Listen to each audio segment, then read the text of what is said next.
Welcome to Reaching for Rain, Hope for the Storms of Life. Hi, I'm Cindy Mosley, author of Reaching for Rain, Young People Finding Hope in the Storms of Life. Tonight's story is about a young lady named Sadie. Sadie is 15 years old at the time of her story. Sadie's story is centered around an issue that is very near and dear to my heart: family violence. Family violence takes place in nearly every country and every society. There are no exemptions. It's everywhere. And Sadie's story tells how she coped with family violence. Hope you enjoy. Sadie's Rain. I knew something was terribly wrong. I'd been having the same dream off and on for 2 weeks. They weren't just your typical dreams of being chased by monsters or spiders crawling up your arm. These bad dreams had me caught up in one natural disaster after another. First, I was sinking in a giant hole as the earth shook in a 7.0 earthquake. Then, a super vortex tornado lifted me out of my home. The last dream, there was an enormous tsunami rising high over the house and washing my family away. As I turned the corner, heading down the street to my home, I could see 3 police cars parked in front of my house. Great, I thought.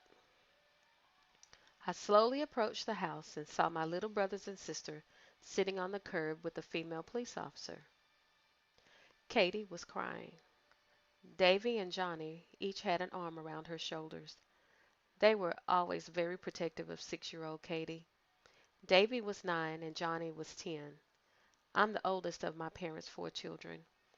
I was 15 at the time and was pretty much in charge of looking after my siblings. Hey guys, what's going on? I asked.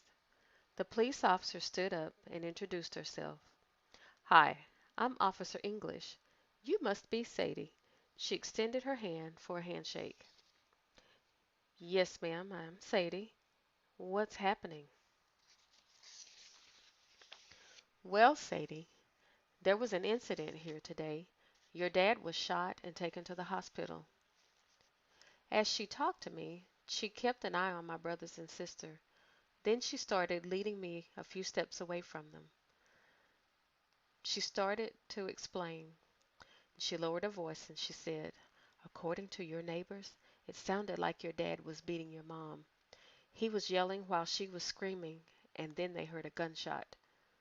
"Do your parents fight often?" the officer asked me. I hesitated to tell her what really goes on at our house. It was so embarrassing. My parents argued a lot. My dad was always angry or frustrated about something. He complained about almost everything. The food was bland, the house was too cold or hot, the kids were too loud, or our rooms weren't clean enough, and sometimes he would ask Mom if we were really his children because we didn't look much like him. He wasn't always like that. I can remember having some really fun times as a family when I was little. Right after Johnny was born, Dad got hurt in a car wreck. Mom said he had a traumatic brain injury and it changed his personality. The worst I ever saw him act was when he found out Mom was expecting Katie. He yelled for days about our family not needing any more kids since he couldn't work at his usual job after the wreck. He slapped Mom that night in front of us. I was really scared. I took the boys outside to the backyard and we hid in the treehouse. We didn't come down until the next morning.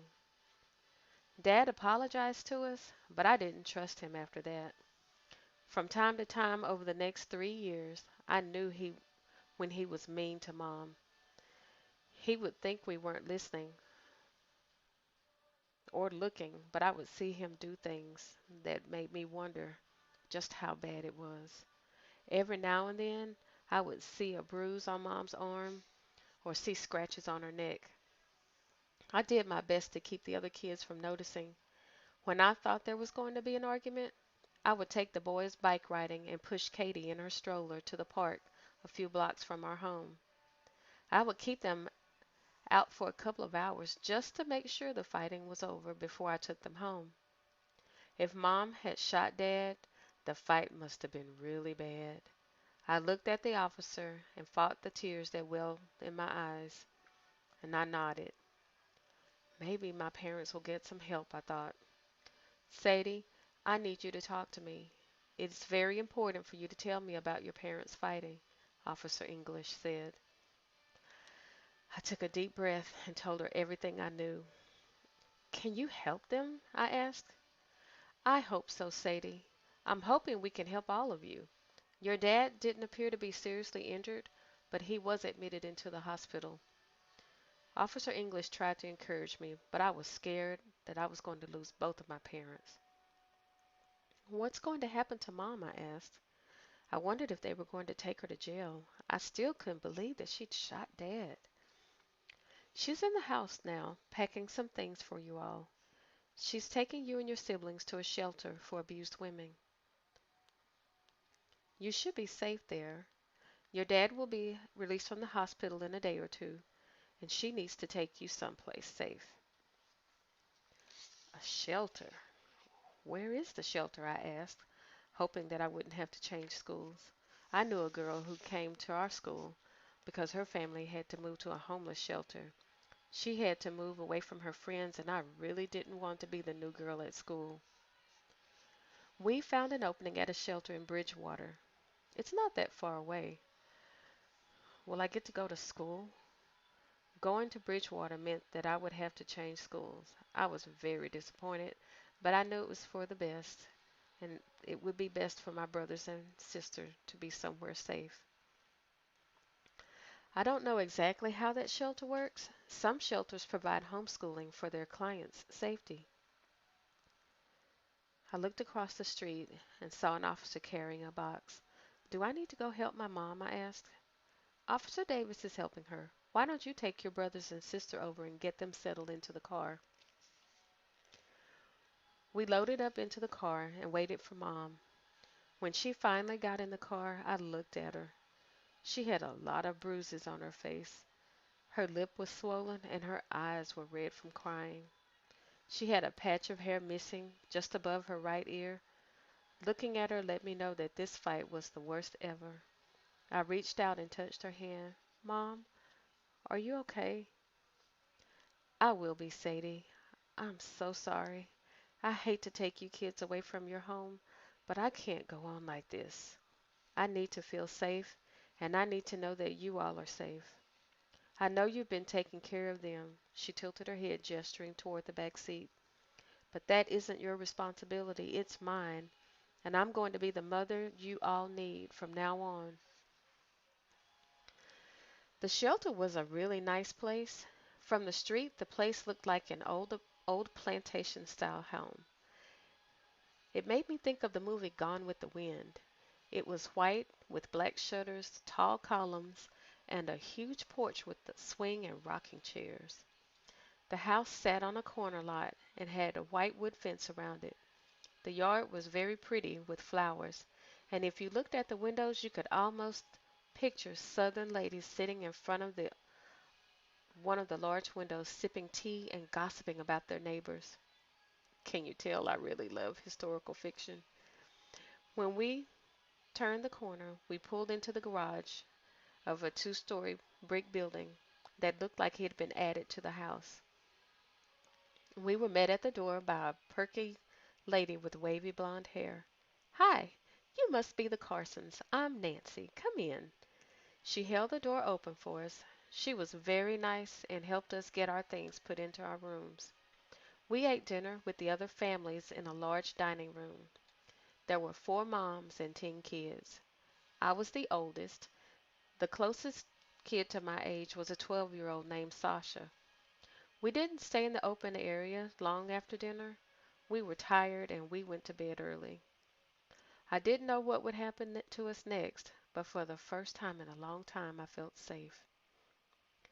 Over the next few weeks, Mom's bruises healed and she found a job. The shelter did provide online homeschooling to us kids. Teachers from the local public school volunteered to stop by to help us with our online lessons. One teacher, Mrs. Engel, was an art teacher. She taught us how to do all kinds of crafts. She really liked to paint, and I loved to paint too. She told me that I was a natural, and she would bring me paint supplies whenever she came. One day, she asked me if I would like to enter a painting contest they were having at the local community arts center. I agreed and began to plan my entry. The contest theme was peace. Contestants were to create something that represented peace to them. It took me a few days, but I decided to paint a picture of the front of the shelter. The director of the shelter had made sure the place looked pretty. For days I would sit across the street under a tree and look at the shelter. I sketched until I captured the place to my satisfaction. After I painted the picture, I named it Shelter in a Storm. When I gave it to Mrs. Fugel, she made a big deal about how pretty it was, but I knew it wasn't that good. What I did know is that I loved to paint, and I felt at peace every time I picked up a pencil or a paintbrush. I didn't win the contest, but I did get honorable mention, which came with a ribbon. The time came when we were able to leave the shelter. My mom found a good job in another state, and we moved. My dad recovered from the gunshot wound, but he didn't come live with us. He went to therapy and found a job. He apologized to his kids and told us he wanted us to feel safe, so he would stay away. We missed him, but our lives were so much happier after we settled in our new place. I even found an art teacher who owned a studio. I learned more about paint techniques and graphic designs. She thought I was very good and hired me to work after school to help her with other art classes. I found my peaceful place in art and helping others discover their artistic talents. What do you think about Sadie's story? What do you do when you feel like you need to have a peaceful place? Where is your peaceful place? I hope you're finding ways to use your talent to help you overcome your adversities and your obstacles. Have a great week.